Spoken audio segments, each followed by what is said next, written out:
Howdy Saints. Today we're going to install a rear winch disconnect.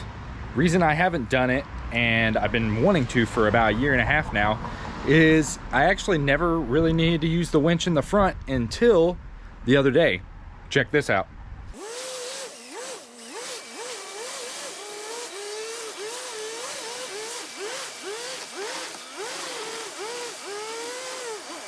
So today we're going to add the rear winch disconnect. And you might wonder, why even have a rear winch disconnect? Well, I found it really useful to pull forwards, and there could be situations where it could be really easy to pull backwards. So let's put a disconnect back there so we can take our removable winch and put it either in the front or the rear, depending on the situation, and hit the wireless remote button until it pulls me free. So let's get to it. I'll show you the really quick, small stuff along the way that might be worth detailing, but otherwise it's basically going to be simple. I route it from the secondary battery down along the frame rail, along the middle section of the frame rail to the back bumper, and then I'm going to mount it underneath the back bumper pretty simply. It's not going to be difficult, should be relatively easy. We're using 4-gauge wire with an Anderson SB 120 amp plug. Let's get to it.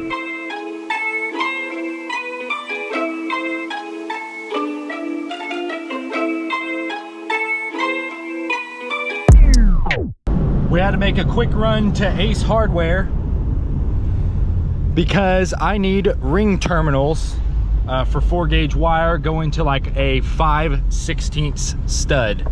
So we're gonna go in here real quick and get us some. Got them. So what we're gonna do now is solder all of our connections that are gonna go on our wires. I gotta reconnect this guy right here to this terminal. He's getting power from the main battery and alternator on the other side to this side. Then we're gonna add this one to connect to the battery here to go to the back. So we gotta solder those guys on.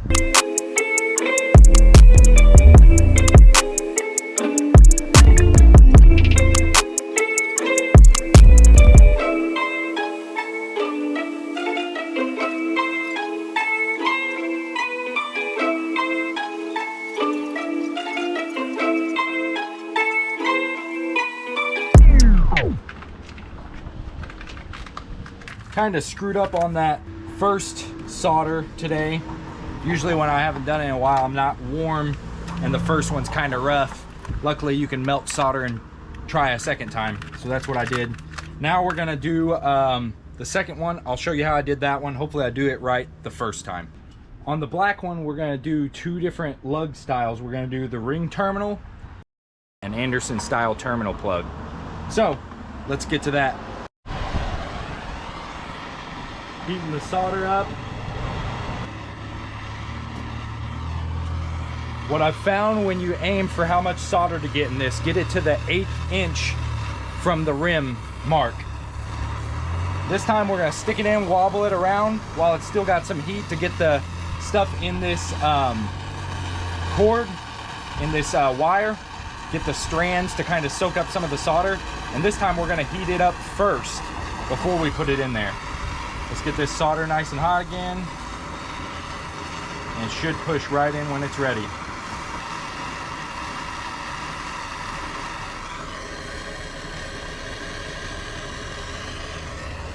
Okay, that time it was a lot more successful the first time.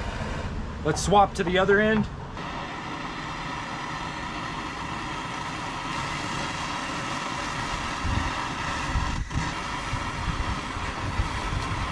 Got it up to an 1/8 inch full. We're gonna go ahead and heat both at the same time this time to not lose so much heat factor. We're gonna heat both the wire and the plug at the same time right next to each other. And now we're gonna dip it and shake it, like I said. Shake it around. This time it looked like it did real good, took real good. Let it harden up. Looks like this one was the best one yet. Looks like it took really well on the inside of the terminal there. Got a little bit of a spot hanging on, but we can take that out and recycle it here in a minute in the next terminal. Just wrapping the ground with the blue color coordination that I've kept pretty universal for my Jeep so far. I don't have solid black.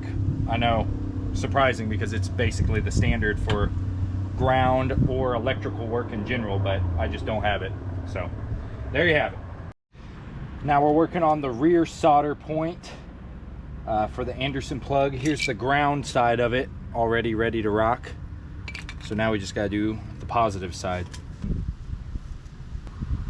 Get a good twist on it this time.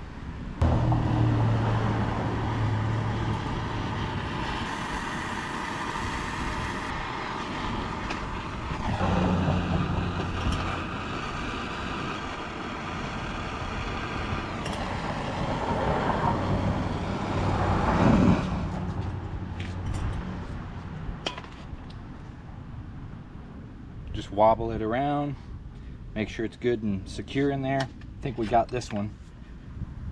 Yeah, it looks good. Now we're just gonna let it cool for a little bit, and then we're gonna tape them up, and then we're gonna, I guess we'll feed it through after we get all the loom ran the whole length up to the front.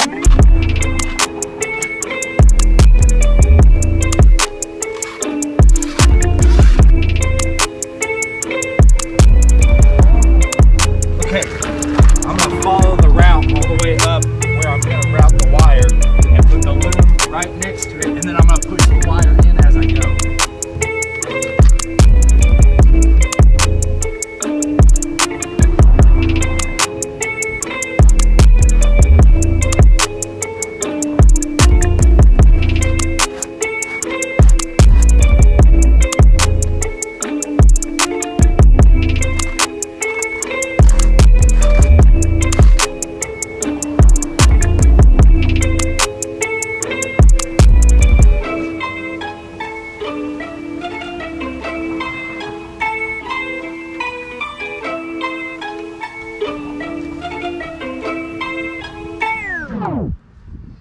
I got the loom ran.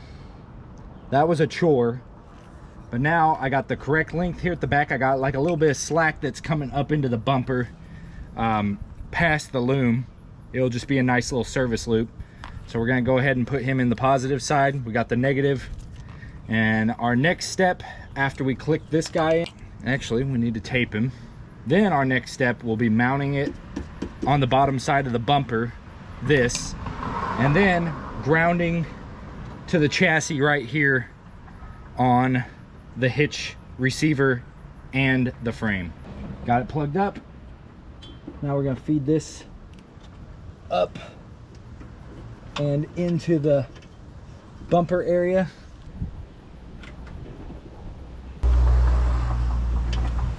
Okay, got that.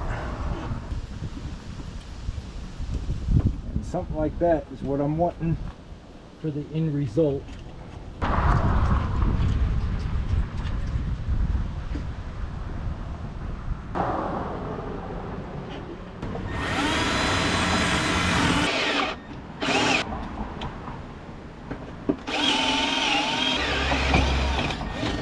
I just drilled through the hitch receiver and the frame.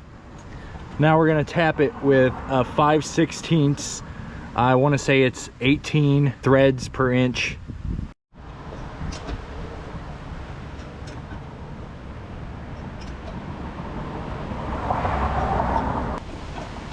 I think I pushed through the frame now. I'm just gonna run it in a little bit, make sure I got everything. Last thing I'm gonna do is put the hitch receiver to a little bit of bare metal so it gets a little bit better contact on the ground. Now I can turn it by hand, so we must attach it good.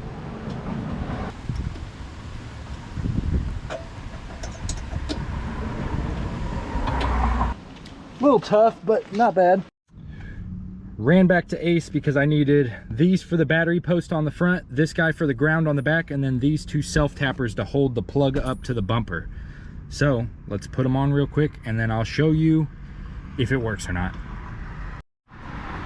So I buttoned everything up, self-tappered the plug underneath, grounded it, put the battery post nut on to hold down the terminal, and it works.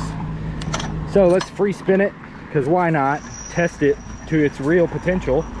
And we can do choke method here. Not doing anything serious anyways.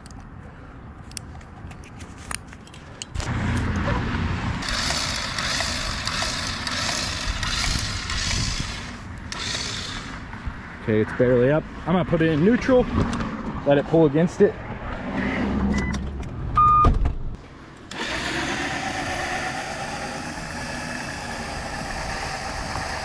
And it pulls the Jeep.